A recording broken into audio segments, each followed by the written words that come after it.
তারেক রহমান কেন আসতেছেন না? বিএনপির কোন স্তরের কোন একজন নেতা এ পর্যন্ত কখনো একবারের জন্য বলেছেন?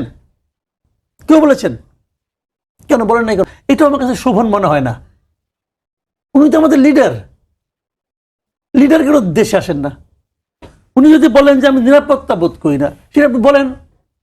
আমার জানা আগ্রহ হতে পারে না, আমার মনে প্রশ্ন থাকতে পারে না। মামলা আছে, অনেকে বলেন যে অনেকে আলাপাত দেন, অনেক কথা আমি শুনবো কেন? অনেকে তো অনেক কথাই কয়, নেতারাই বলেন আর কি। অনেকে তো আরো অনেক কথা কয় যেগুলো উচ্চারণ পর্যন্ত করা যাবে না। আমি করবো এগুলো? করবো না তো।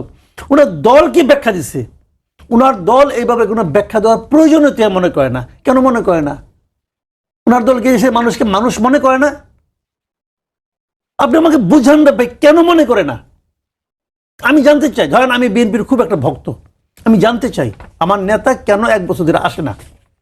এই ব্যাখ্যাটা আমাকে কে দিবে? হয় নেতা দিবে, অথবা নেতা যারা কর্মী আছে, দলে যারা লোক আছে, সেন্ট্রাল কমিটি আছে, আমাকে কেউ ব্যাখ্যা দিচ্ছে পর্যন্ত কেন দিবে না?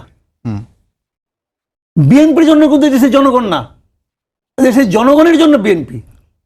জামাতে ইসলামের জন্য কিন্তু আমরা না, আমার জন্য জামাতে ইসলাম, এটা মাথায় রাখতে হবে।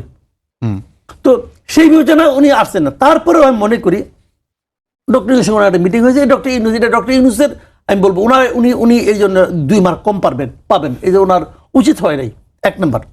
কিন্তু সেই মিটিং নিয়ে আপনি এনসিপি করে মন্তব্য করে দেখছেন যে মিটিংটা করা ঠিক হয় নাই, বলে নাই। এখন তারা কেন বলতেছে? এখন বলতেছে এই কারণে যে এরই মধ্যে ডক্টর ইউনূস ওনার জাহাজ বন্দর শিফট করছে। আচ্ছা, এতদিন এনসিপির বন্দরে ছিল, বন্দর শিফট করে উনি বিএনপির বন্দরে যে ভিড়াইছে। এবং এই জিনিসটা এখন বিএনপি কিন্তু বলে নাই যে আপনি আমার বন্দরে ভিড়ান। বিএনপি ভাই এমনি নিজের শক্তির সে বলিয়ান।